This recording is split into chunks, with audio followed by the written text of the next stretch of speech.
عن ابی ایوب الانصاری رضی اللہ تعالی عنہ قال جاء رجل الى النبی صلی اللہ تعالی علیہ وسلم فقال، حضرت ابو ایوب انصاری رضی اللہ تعالی عنہ سے روایت ہے کہ ایک شخص رسول اکرم صلی اللہ تعالی علیہ وسلم کی خدمت میں حاضر ہوا اور اس نے آ کر کہا عزنی و اوجز، اے اللہ کے رسول صلی اللہ تعالی علیہ وسلم مجھے آپ ایک نصیحت فرمائیے مگر نصیحت مختصر فرمائیے، ایک نصیحت فرمائیے مگر مختصر فرمائیے تاکہ یاد رکھنا میرے لیے آسان ہو۔ مختصر بات کا یاد رکھنا آسان ہوتا ہے۔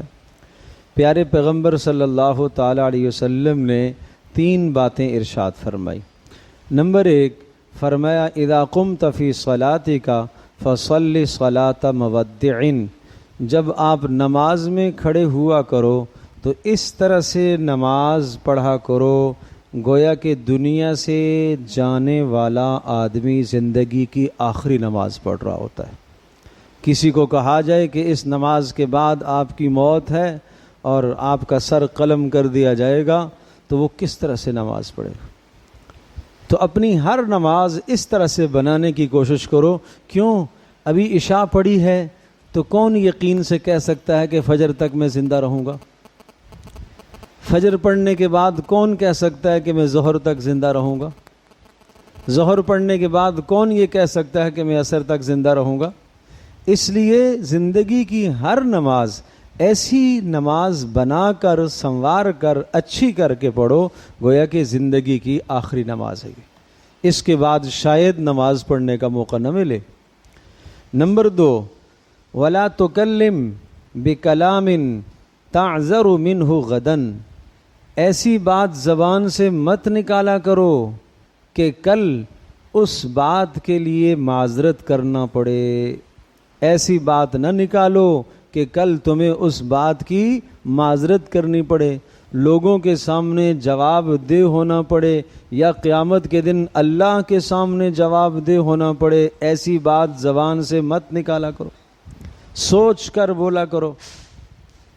ہر جملہ جو انسان بولتا ہے وہ جملہ ناپا جاتا ہے، تولا جاتا ہے، اس جملے کا حساب و کتاب ہوگا، قیامت کے دن اللہ کے یہاں حساب دینا ہوگا۔ اس لیے ایسی بات مت نکالو کہ اس بات کا کل دنیا میں کسی کے سامنے یا آخرت میں اللہ کے سامنے حساب و کتاب دینا پڑے۔ ایک ایک لفظ ہمارے زبان سے نکلنے والا یہ محفوظ ہے اللہ کے پاس۔ کاش کہ یہ حقیقت ہمیں سمجھ میں آ جائے تو انسان صبح سے لے کر شام تک کہاں کہاں زبان کو قینچی کی طرح تیز تیز چلاتا ہے اور کیا کچھ اپنی زبان سے بولتا ہے، جھوٹ سچ سب بولتا ہے۔ اس لیے بھائی احتیاط کیا کرو، زبان کے بول لکھے جاتے ہیں، محفوظ کیے جاتے ہیں۔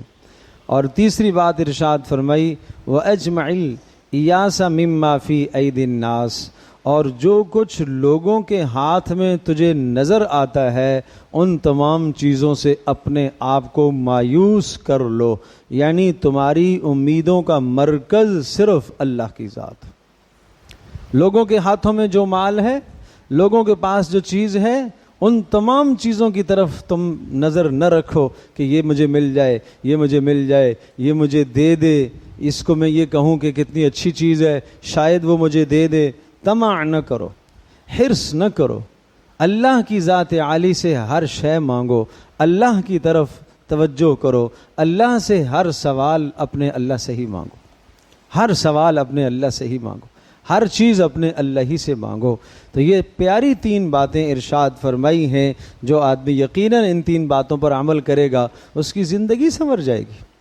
پہلی بات کیا ارشاد فرمائی کہ ہر نماز ایسی پڑھو گویا کہ زندگی کی آخری نماز ہے۔ دوسری بات کیا ارشاد فرمائی کہ جب زبان سے کوئی جملہ نکلے تو ایسا جملہ مت نکالو کہ کل لوگوں کے سامنے یا قیامت میں اللہ کے سامنے تمہیں معذرت پیش کرنی پڑے، اس کا عذر پیش کرنا پڑے، دلیل پیش کرنی پڑے۔ کسی پر الزام لگایا تو دلیل دینی پڑے گی نا۔ اور تیسری بات کہ لوگوں کے پاس جو کچھ ہے اس سے اپنے آپ کو مایوس کر لو، تمہاری تمام تر توجہات کا مرکز اللہ کی ذات ہو. جو کچھ اللہ کے پاس ہے میں اللہ سے ہی لوں گا, اللہ سے ہی لینے والا بنوں گا, اللہ کے سامنے ہی اپنے ہاتھ پھیلاؤں گا. لوگوں کے سامنے ہاتھ نہ پھیلاؤ, نہ لوگوں کے مال میں طمع کرو, نہ لوگوں کی چیزوں میں حرص کرو, نہ لوگوں کی چیزوں میں لالچ کرو, بلکہ اللہ ہی کی طرف متوجہ ہوا کرو. جو اللہ نے دیا اس پر شکر ادا کرو, جو نہیں دیا یہ سمجھو کہ اس میں میرے لیے بہتری ہوگی, اس میں میرے لیے بہتری ہوگی, شاید آگے چل کے اللہ دے دے, نہیں دیا تو میرے لیے بہتری ہے. اللہ پاک مجھے بھی آپ کو سب کو عمل کی توفیق عطا فرمائے.